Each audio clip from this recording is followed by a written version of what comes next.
Bueno, Aleida, muy agradecidos por este ratito que vamos a compartir. Y bueno, siempre se asoma alguien a la ventana del espacio de comunicación popular Voces en Lucha por primera vez y quizás no nos conoce y no conoce la persona que estamos entrevistando, aunque eres archiconocida. Por eso te pedimos que hagas una pequeña presentación. ¿Quién es para ti la persona que eres, ¿no? Mi nombre es Aleida Guevara March. Soy médico cubana, ya retirada, pero mi especialidad es alergología en pediatría. Y bueno, saben que el médico se retira oficialmente, pero nunca de verdad. Y bueno, tengo dos padres extraordinarios, uno de ellos muy conocido históricamente, que es el Che Guevara, y mi mamá, Aleida March, también guerrillera, combatiente revolucionaria. Y eso, dos hijas tengo, soy una mujer cubana. Digamos que esa es mi mejor presentación. Wow, eso de mujer cubana suena extraordinario. Ya nos hemos visto en otras ocasiones y desde la última vez que nos vimos fue en el 2019, recuerdo, a finales en diciembre, presentando Tras las huellas del Che. Viniste a la presentación, fue muy emotivo, pero han pasado muchas cosas que han paralizado, ¿no?, a nivel global, mundial, podríamos decir, a la humanidad. Hablamos de la pandemia del COVID-19. ¿Qué podríamos decir o qué podrías decir en este caso? ¿Qué pasó con la humanidad en esa pandemia? Bueno, yo pienso que al inicio de la COVID fue como si el mundo quedara en silencio. ¿Sí? La impresión que tengo es que de pronto se silenció la vida, ¿no? Como si dejáramos de existir. Una cosa impresionante. La enfermedad se propaga a pasos agigantados por todo el mundo y las muertes llegan de inmediato. Y la gente se paraliza. Sí, la COVID paralizó al mundo. Por suerte, siempre hay gente brillante entre nosotros. Comenzaron enseguida a trabajar para tratar de controlar la enfermedad. Y bueno, son una de las cosas que desde el primer momento comienzan, un combate de la ciencia para salvar la vida. La COVID demostró que somos un mundo en decadencia. Y yo pensé, fíjate, que íbamos a aprender mucho más también de eso que habíamos vivido, ¿no? Porque como que se contaminan nuestros mares, se contamina nuestra atmósfera, se está acabando con nuestro planeta. A pesar de que todo el mundo sabe que es la única nave espacial que realmente tenemos, pues no tienen conciencia mucha gente de eso. Y el COVID demostró que estábamos acabando con el planeta. Pero sin embargo, después que empezamos a recuperarnos, empezamos otra vez a vivir, se les olvidó nuevamente lo que teníamos que hacer para volver a salvarnos. Creo que fue un despertar, pero no lo suficientemente importante como para de verdad levantar a toda la humanidad. Una especie de pugna, ¿no?, se revela también en tus palabras entre el individuo que estaba alimentando y que alimenta tanto la sociedad capitalista y la comunidad, ¿no? Mira, la COVID yo creo que demostró en qué mundo estamos viviendo también, ¿no? Es decir, un mundo muy, digamos que clasista. El que tenía dinero trató de salvarse y muchas veces se olvidó del vecino que tenía al lado, que no tenía suficiente dinero como él. Por otra parte, en otros tipos de sociedades como la nuestra, resurge la solidaridad con gran fuerza. Y hasta los jóvenes estudiantes universitarios se prestaron a cumplir la tarea de salvar vidas. No tenían que ser estudiantes de medicina, estudiantes en general. Fueron a llevar comida, a limpiar lugares, a atender pacientes. Fue extraordinario eso. Entonces, te demuestra que depende de la sociedad en que tú vivas, la gente reacciona ante esas situaciones, ¿no? En una sociedad capitalista, desgraciadamente son poco la gente que mantiene la solidaridad, que lucha por ella. Y en esos momentos deben haberse sentido muy tristes y muy mal, porque vieron las diferencias marcarse más dentro de su sociedad. Y los que vivimos en esta parte del mundo, que es la menor, desgraciadamente, pudimos ver resurgir esos valores nuevamente con más fuerza, porque era necesario. Y la sociedad en la que yo vivo defiende ante todo la vida. Así nos enseñaron, ¿no es cierto? Lo más importante para un profesional de la salud en Cuba, por ejemplo, es ser útil a su pueblo. Así nos educaron. Y no somos idiotas, lo aclaro, porque también nos gusta vivir bien y nos gusta tener todas las comodidades que podemos. Nadie está hablando que no, pero nunca se ponen por encima de tu profesionalidad y nunca se ponen por encima de la vida del ser humano. Y eso marca la diferencia entre las sociedades en que vivimos. La COVID moviliza el área científica internacional, pero fíjate que pocos cooperaron, porque si una empresa hace una vacuna, es para darla, para tratar de salvar la vida a los seres humanos, no para venderla, no para hacerse rico a costa de la desesperación de la gente. Eso es tan ruin de verdad, ¿no? Sin embargo, lo vimos. Vimos como muchos pueblos de este continente y de este mundo en general no podían adquirir las vacunas para poder prevenir la enfermedad. No tenían cómo. Cuba, como es un país bloqueado por Estados Unidos, que sabíamos que nadie nos iba a vender ningún medicamento, pues por suerte tuvimos un Fidel Castro en esta revolución que desde muy temprano pensó que Cuba debía ser un país de hombres y mujeres de ciencia y trabajó para eso. Y fueron los resultados que obtuvimos. 5 vacunas fuimos capaces de producir contra el COVID nosotros mismos. Ni no somos mejores que nadie, no, simplemente estamos preparados, simplemente tenemos las condiciones para salvar la vida de nuestra gente, y no solo de nuestro pueblo, sino para poder ser solidario con otros pueblos del mundo. Por eso la COVID se ve de distintas maneras, depende del lugar donde tú estés parado. En dependencia del lugar donde tú te afinques, entonces puedes ver la COVID de una u otra manera. De todas maneras, para mí es un desastre el que haya muerto tanta gente. Es doloroso porque sientes la impotencia ante eso, ¿no? Y sientes que todavía, a pesar de todo lo que sufrimos, de todas las pérdidas humanas que tuvimos, la gente no toma conciencia de que hay que preservar la vida. Pero la vida no solamente es del ser humano, la vida es del planeta. Sin este planeta no existimos. El agua está contaminada, el oxígeno prácticamente se va gastando, el monóxido de carbono va compitiendo tremendamente con el oxígeno y no pasa nada, si no hay una reacción mundial ante esto. Ya tuvimos un primer aviso, ahí está.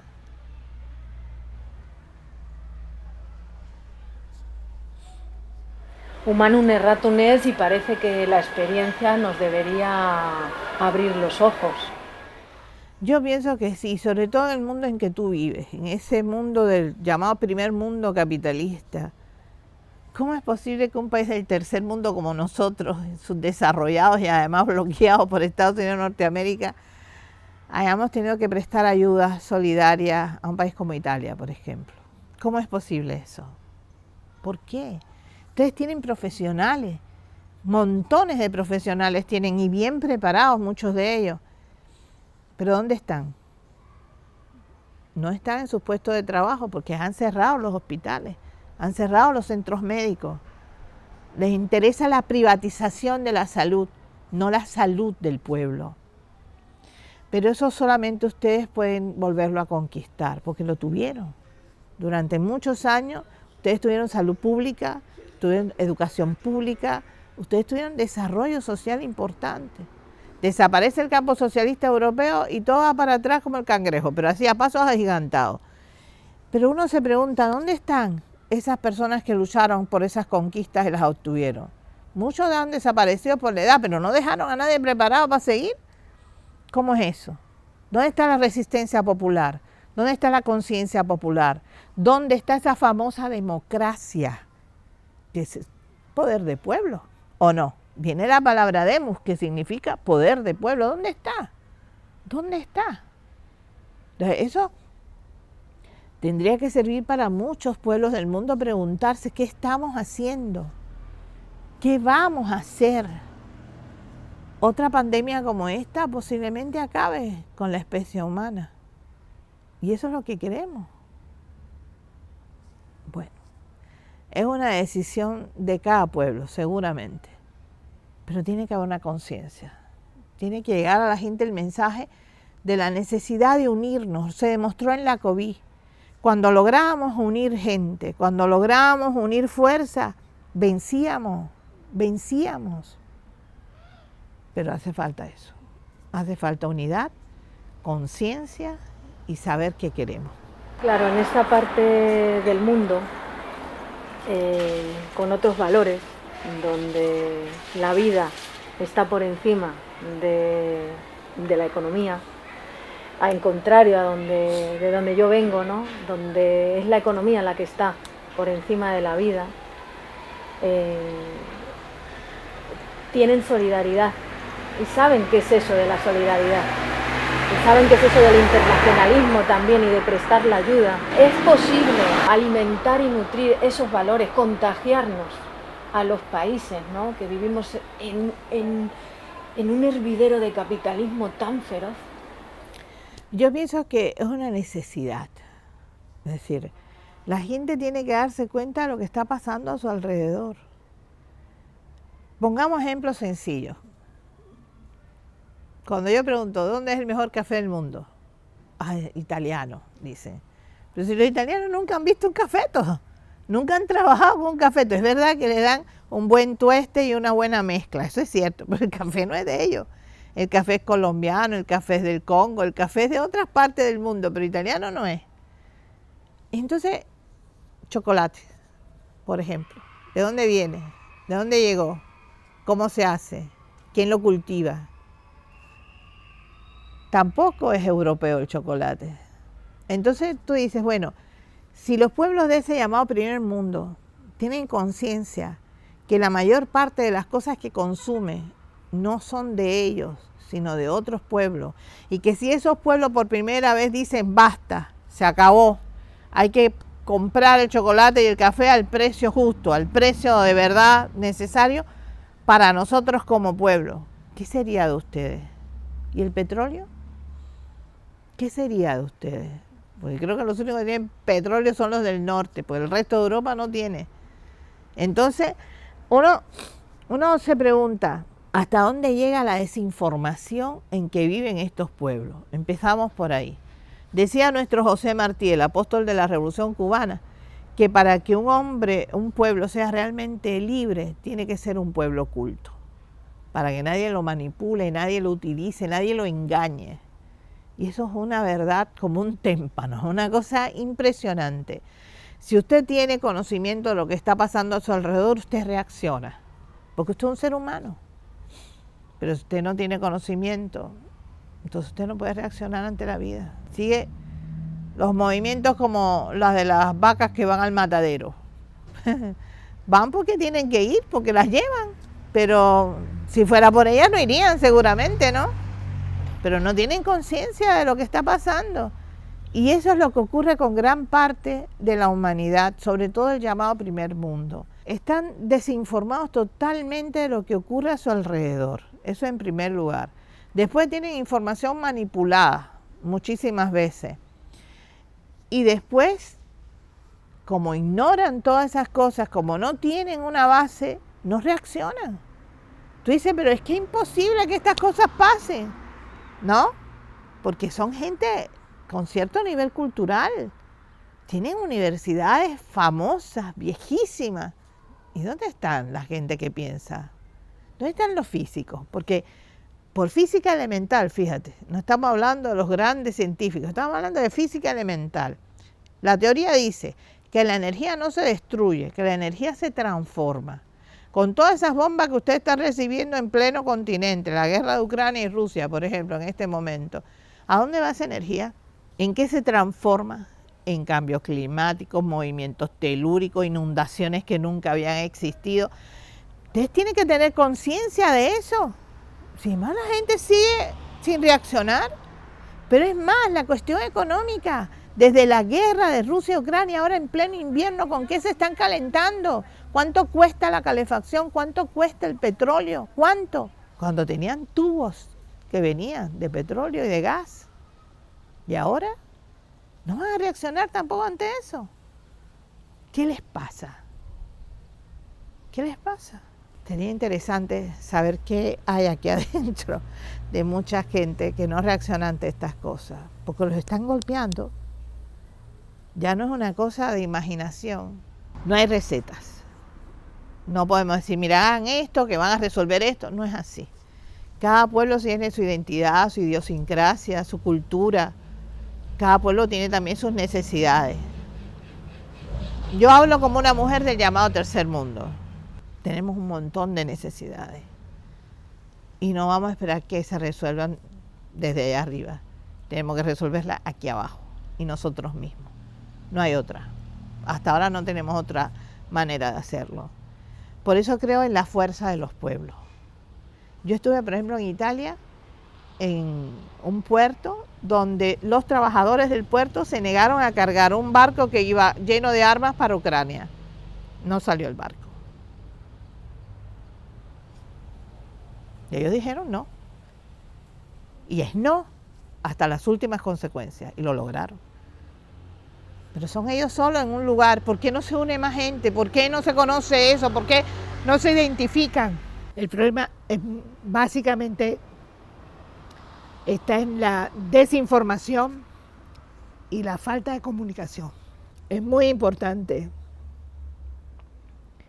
que las personas sepan que pueden reaccionar y que a pesar de los pesares, a pesar de todas las cosas y las consecuencias que puedan traer a lo largo, va a ser siempre mejor que quedarse sentado y esperar que te aplaste.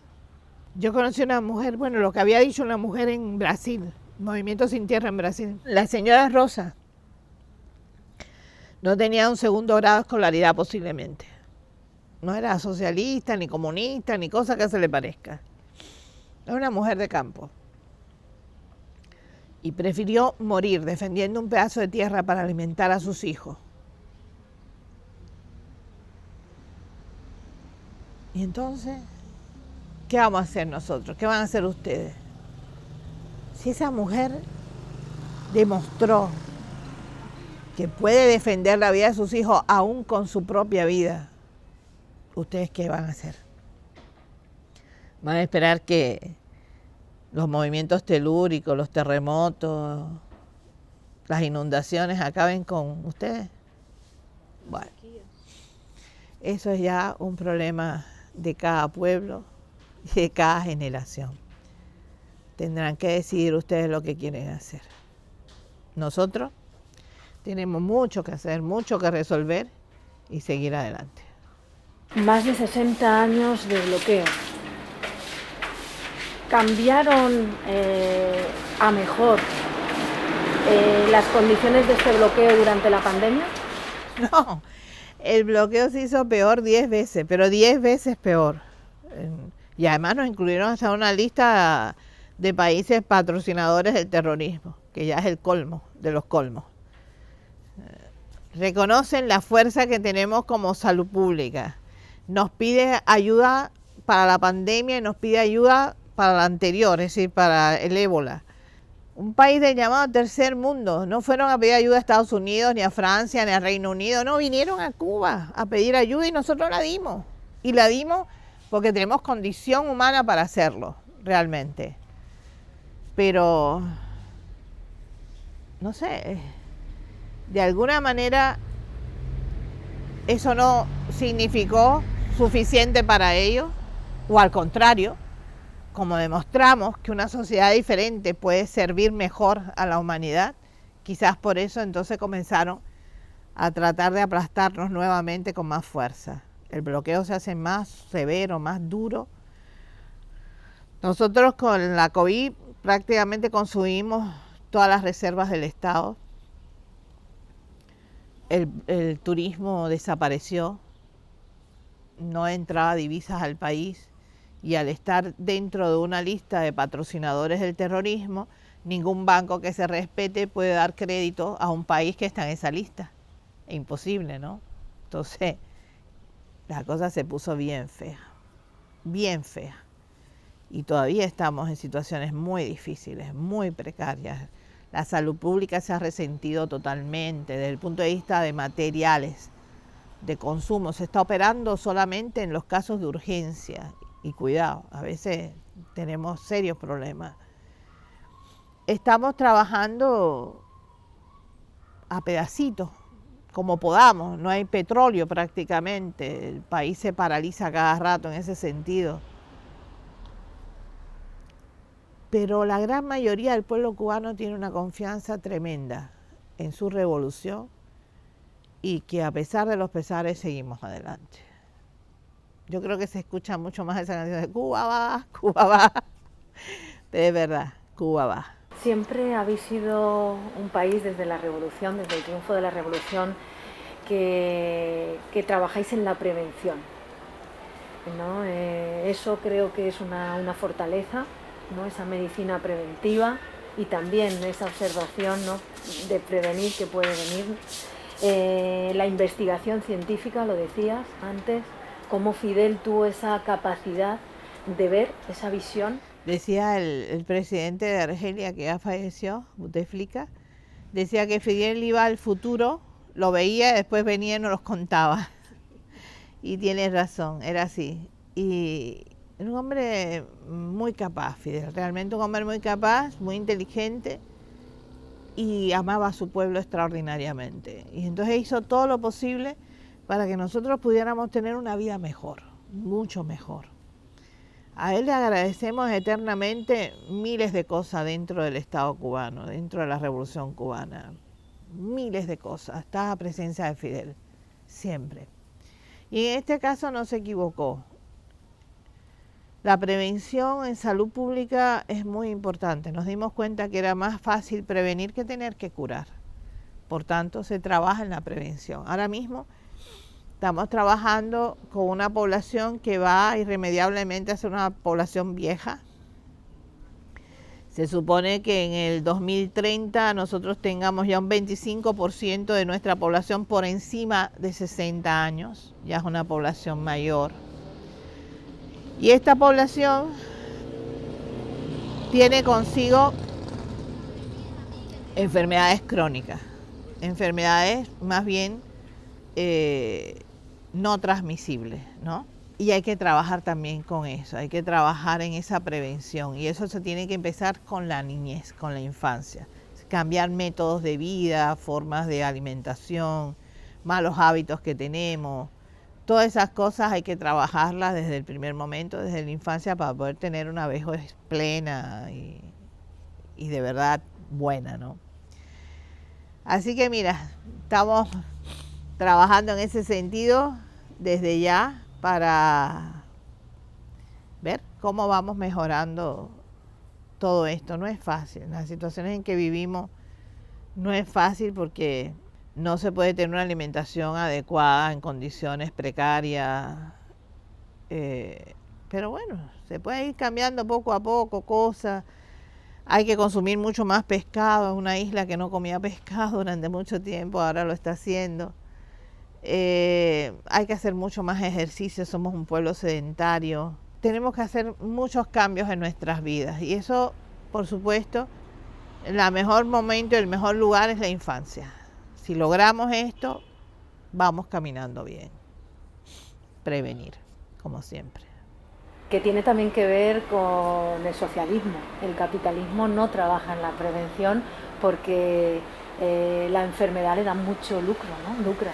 Pero fíjate que yo una vez, en pleno periodo especial en Cuba, decía, acababa de desaparecer el campo socialista europeo, viajo a Bélgica y ahí me quedo en casa de una amiga que es médico, es uruguaya. y me quedo en su casa y estamos hablando.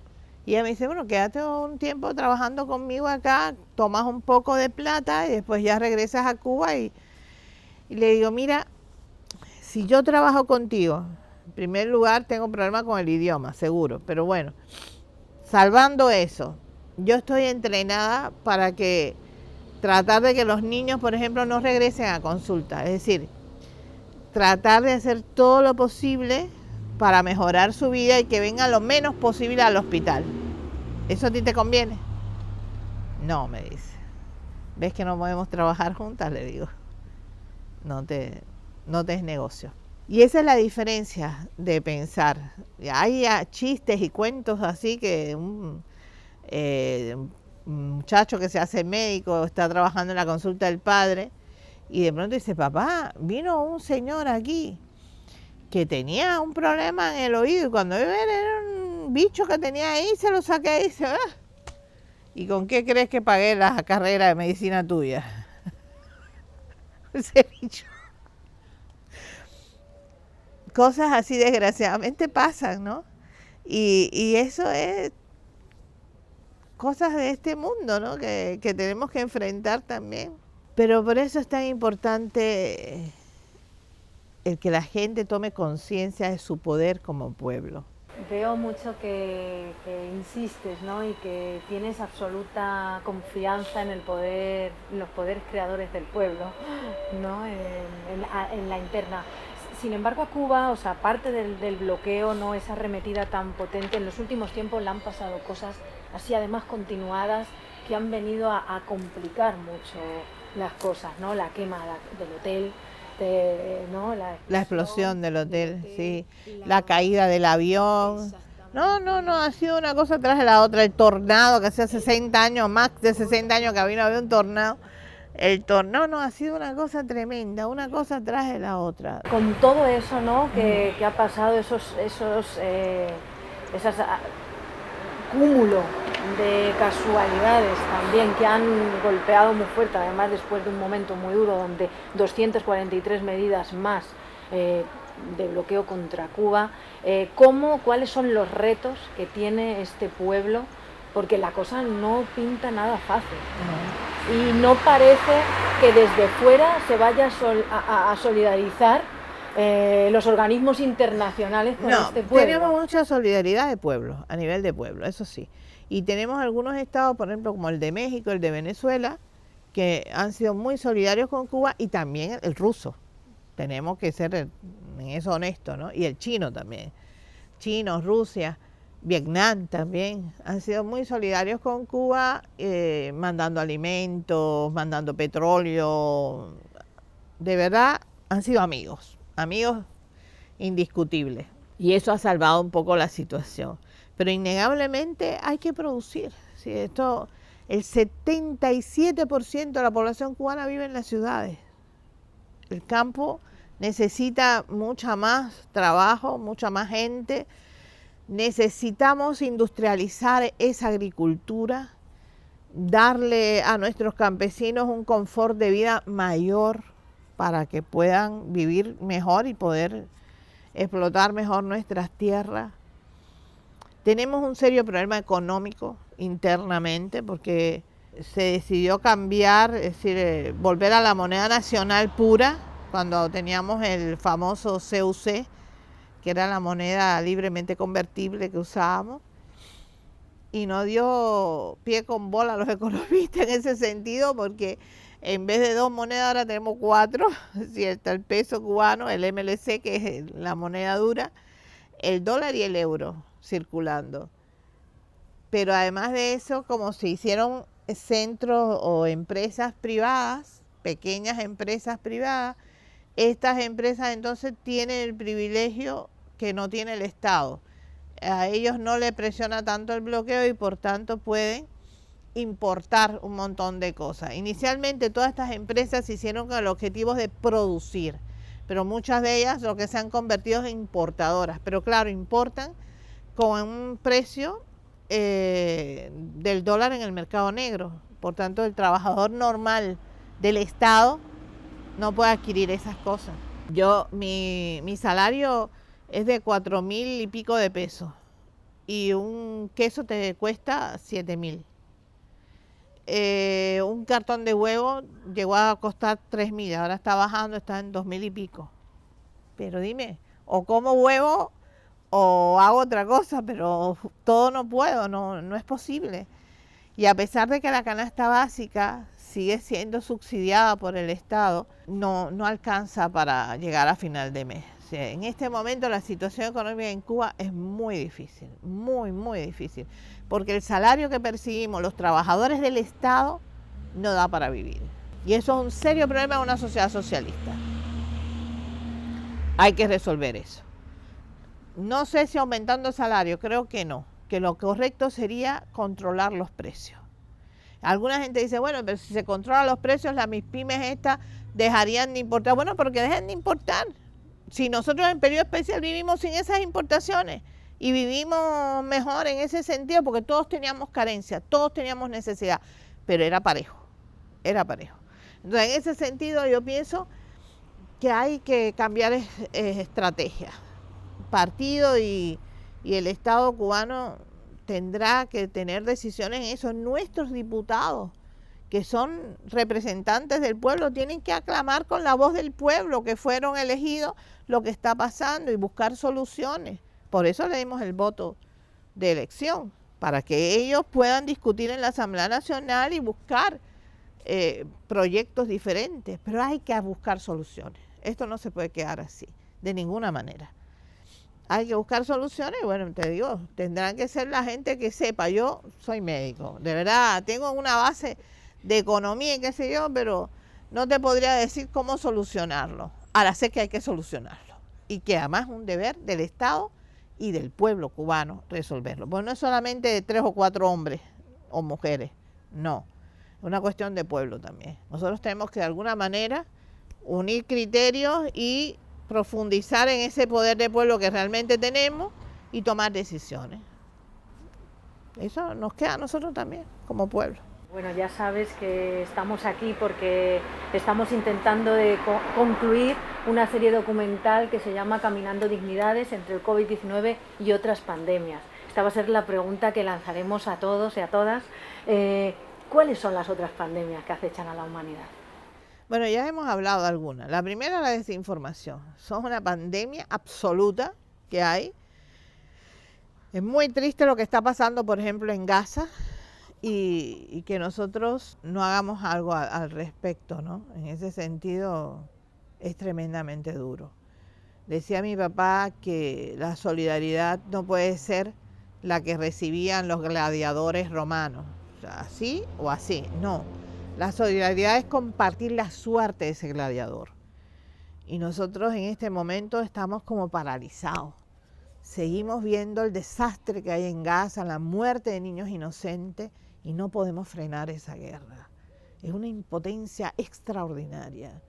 Yo le decía al mundo árabe que nosotros vivimos muy lejos, pero ellos están allí. Mira, los yemenitas están portándose muy bien, muy bien. Y eso es lo que tiene que hacer el mundo árabe, ayudar a frenar a Israel, frenarlo de verdad, lo que hace el Líbano también con Hezbollah, que es frenar la agresiva de Israel. Pero tienen que unirse, porque si Israel mantiene esta conducta y logra acabar con Gaza, no se va a parar ahí, no va a seguir tratando de dominar al mundo árabe. Entonces es algo que tienen que decidir todos unidos y frenar esa guerra. Hay que frenarla. De verdad hay que frenarla. Las cosas que se están viviendo en el sur, por ejemplo, en Líbano, la muerte de periodistas, muchacha de 23 añitos, con su casco con prensa ahí bien claro y un dron les dispara, pero no solamente le dispara, ella queda viva, empieza a gritar y el dron regresa y la mata. Y tú dices, ¿qué hacemos nosotros ante esto? ¿Qué impotencia te da eso? Es tremendo. ¿Cuántos niños muertos? Yo soy pediatra. Y la indignación más grande es no poder hacer algo, no poder estar allí para ayudar. Es duro, es realmente bien difícil. Y eso es una de las cosas más graves de la humanidad, la indolencia que muchos tienen ante estos hechos.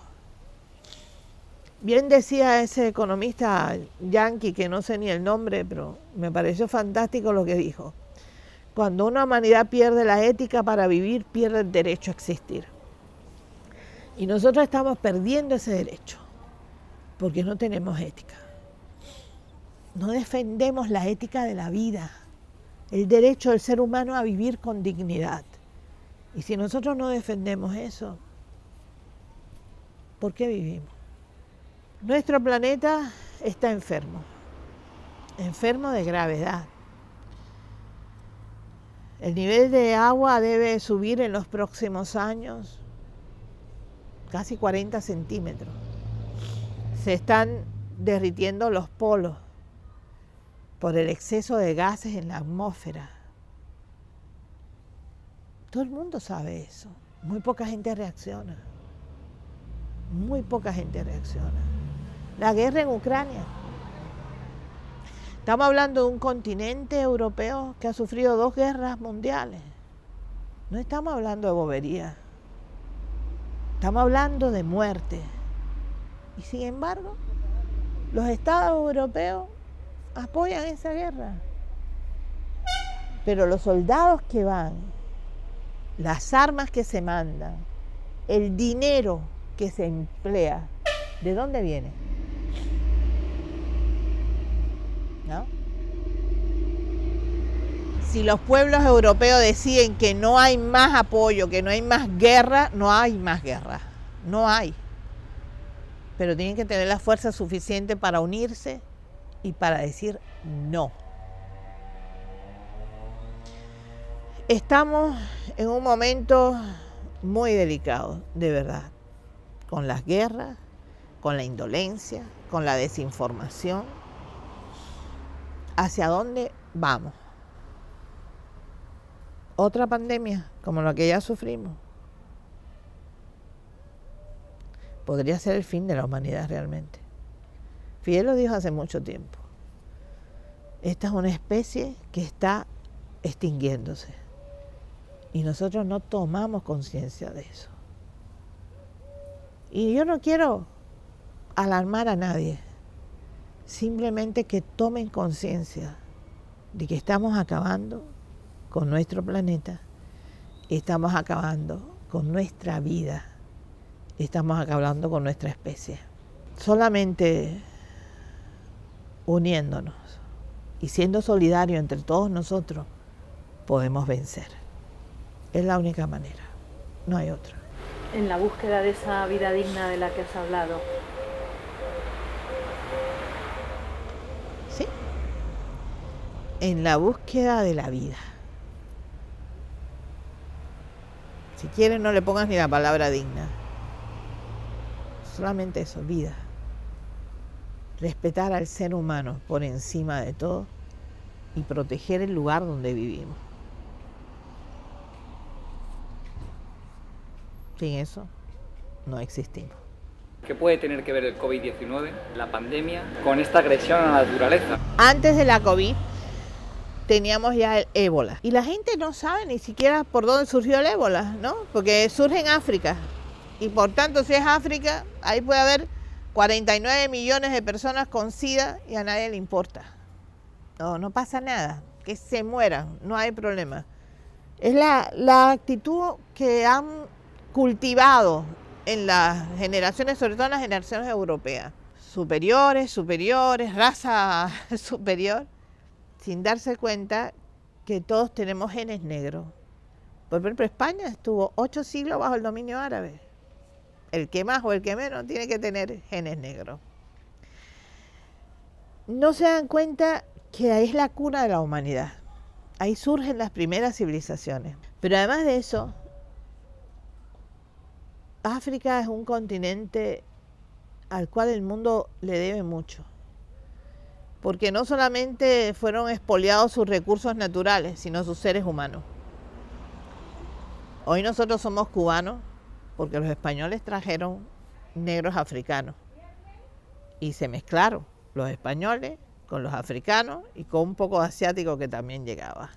Y esa es la cultura cubana. Pero fueron años de esclavitud, años de ignominia para la humanidad también toda esa época. Ahí en África se cultivan muchísimas cosas que consume el resto de la humanidad. Hubo un momento de la palma de aceite, por ejemplo, que empezó a ser muy cotizada en el mercado. Esas palmas se cultivaban, pero en el centro, dentro de ellas, había pequeñas porciones de tierra donde los nativos cultivaban su propio alimento.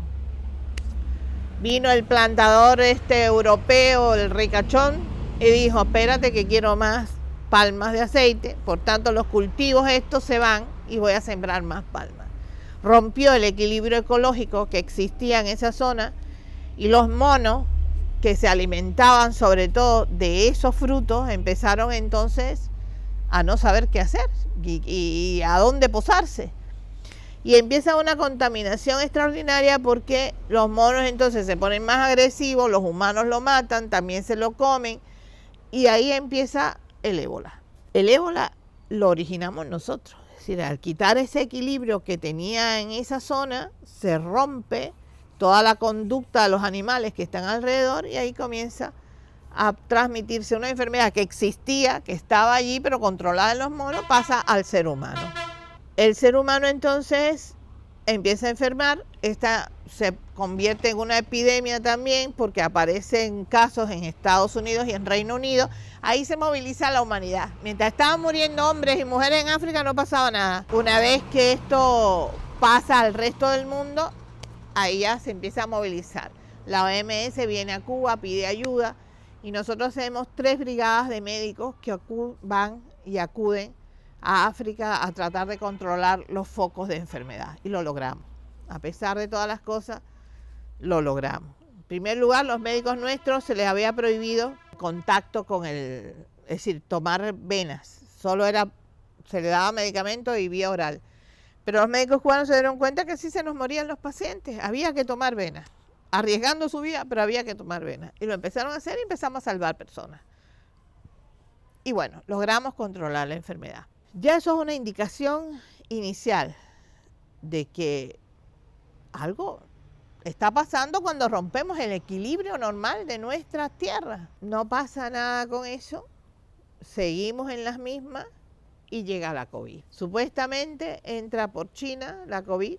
Hay muchas teorías de quién lo hizo, quién lo dejó de hacer, todas esas cosas que no vamos ni a mencionarla porque no tenemos pruebas para hacerlo. Pero bueno, el primer foco es en China. Casualmente, varias empresas, tanto de Reino Unido como de Estados Unidos, comienzan a hacer vacunas de inmediato. ¿De dónde sabía? ¿Dónde estaba esa enfermedad antes? Porque el ébola sí existió años antes, pero el COVID, ¿cuándo? No se sabía. Entonces, ¿cómo es posible que esas empresas empiecen a hacer vacunas tan rápido? Bueno, habría que averiguar. Pero demostró que no tenemos control de una epidemia. Inmediatamente se riega por toda la humanidad, causando miles de muertes. Y esa pandemia nos está enseñando cosas. Nos ha dicho, mira, no estás cuidando tu planeta, no tienes integridad como ser humano. La sociedad en que la mayor parte de la humanidad vive no le importa la vida del ser humano. Tu sistema de salud no funciona, claudican con facilidad. Todas esas cosas, dijo la pandemia. Todas esas cosas nos mostró la pandemia. ¿Qué hemos hecho para resolverlo? Se abrieron nuevos hospitales en Europa. Se recontrataron a médicos y enfermeras que habían sido expulsados de sus trabajos. Se le dio crédito a los médicos que trabajaron sin descanso en esa pandemia. ¿Qué hacemos? Otra. Tenemos que tener otra pandemia para volver a reaccionar. ¿Por qué? Yo pienso que deberíamos aprender de nuestros errores. Por lo menos la medicina se basa en eso, ¿no? Si el amor que dice es donde la muerte enseña a la vida. Nosotros ya tenemos una experiencia traumática, porque el COVID fue una experiencia traumática para la humanidad. ¿Vamos a esperar que pase algo similar para volver a reaccionar? ¿Tendremos tiempo? No sé. Yo pienso que es mejor prevenir y que la COVID nos está enseñando eso, nos está diciendo que somos una especie que se enferma con facilidad, que puede ser agredida con facilidad. ¿Por qué no prevenir? Ya te digo, yo no puedo dar receta de ninguna manera. Solo puedo decir lo que siento. Y lo que siento es que estamos perdiendo el tiempo y que ese tiempo no se recupera. Hay que ponerse las pilas, porque si una doctora no puede dar recetas, imagínate. Así mismo es. Bueno. Bueno, sí que me gustaría un poco que nos des un poco tu visión sobre América Latina, los procesos revolucionarios, en qué momento está América Latina, cómo la ves. América Latina es un dolor de cabeza.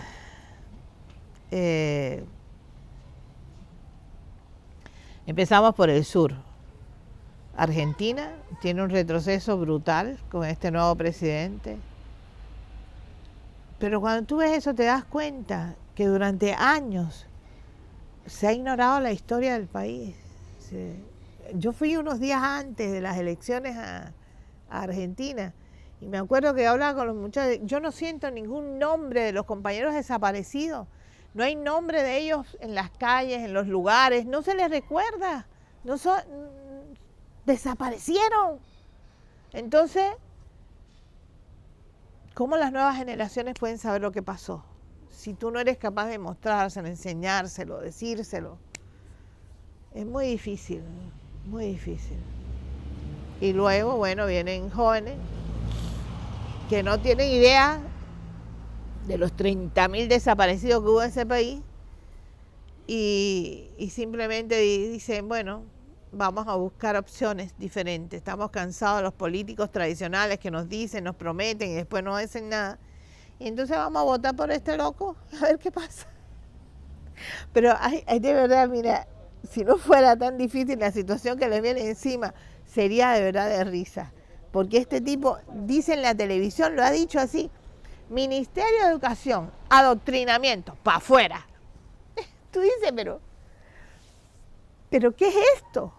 Ministerio de Cultura, para afuera. ¿Pero qué es esto? El pueblo argentino tiene cierto nivel cultural, es el primer pueblo de América Latina en alfabetizarse. ¿Cómo es posible que hayan perdido todo conocimiento político? ¿Cómo es posible que hayan elegido a semejante persona para gobernarlo? La verdad es que no lo sé. Creo que ha habido muy mal tratamiento de la verdad histórica y que no ha llegado a las nuevas generaciones como debía haber llegado. Ese es mi criterio por lo menos. Aunque sí reconozco que hay hombres y mujeres en ese país trabajando desde hace mucho tiempo por mejorar la vida de sus pueblos. Y tengo varios conocidos y amigos que de verdad las van a pasar muy mal porque son hombres y mujeres que se mantienen luchando por un mundo mejor. Bueno, Chile ya no se sabe qué es Chile, porque una constitución hecha por la izquierda que no cuaja, después hecha ahora por la derecha que están en discusión. En fin, es una locura, la verdad, es una locura. Pero a mí Chile me aplasta, porque ahí no se ha cumplido realmente con la legalidad, con el derecho a la vida. Sí, desaparecieron también jóvenes, murieron muchos con el golpe de Estado. Pinochet acabó prácticamente con la izquierda de ese país y no pasa nada, es como si pasaras una página, pero el que sus hijos fueron violados, mutilados, ¿puede pasar esa página sin justicia social? Difícil. A mí Chile realmente me aplasta. Después vamos a Brasil. Lula nuevamente en el poder. quizás con más fuerzas que la vez anterior.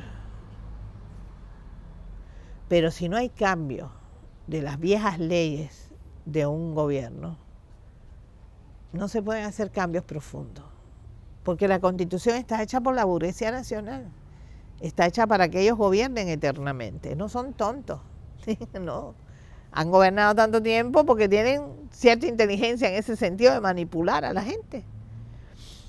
Si tú no cambias esas viejas leyes, no puedes hacer cambios profundos de ninguna manera. Por ejemplo, hambre cero. ¿Cómo tú puedes lograr hambre cero en un país donde el 80% de las mejores tierras pertenecen a 27 familias? Difícil la situación. Si no hay una reforma agraria profunda, no podrá haber nunca hambre cero. No es posible. Pero bueno, esperemos que Lula pueda hacer algo por su gente. Venezuela tiene serios problemas económicos en este momento. Se ha dolarizado mucho la economía en el país. Eso es un dolor de cabeza. Pero Maduro sigue en el poder, intentando por todos los medios de que la vida del pueblo venezolano mejore. Y en algunas cosas lo ha ido logrando. La verdad es esa, ¿no? Bueno, todavía necesita mucho más, igual que nosotros. Y hay que trabajar muy profundamente en la conciencia del ser humano, y eso es fundamental en cualquier proceso revolucionario. Sin esa conciencia no se avanza. Centroamérica es un caos todavía. Tenemos Honduras con una presidenta mujer por primera vez en su historia, y que está tratando de hacer algunos cambios, algunas cosas, pero es lo que dijimos antes, si no se cambian las viejas constituciones, es muy difícil hacer estos cambios. México, con un nuevo presidente en el poder que ya se nos despide, desgraciadamente, porque para nosotros ha sido más que un amigo, un verdadero hermano. México lindo y bonito, otra vez siempre al lado nuestro, muy, muy bueno, de verdad, con cosas muy importantes para su pueblo también, cambios profundos, a pesar de que tampoco ha cambiado constitución, que es una constitución interesante la de México, pero que no se practica totalmente. Pero además de eso, ha tenido muchos problemas de corrupción interna que ya venían antes de que él tomara el poder, violencia, tráfico de mujeres y de armas y de drogas. Es decir, México es un dolor de cabeza que un solo hombre no puede cambiar, a pesar de todo el esfuerzo extraordinario que este hombre ha logrado hacer y el respeto que se merece.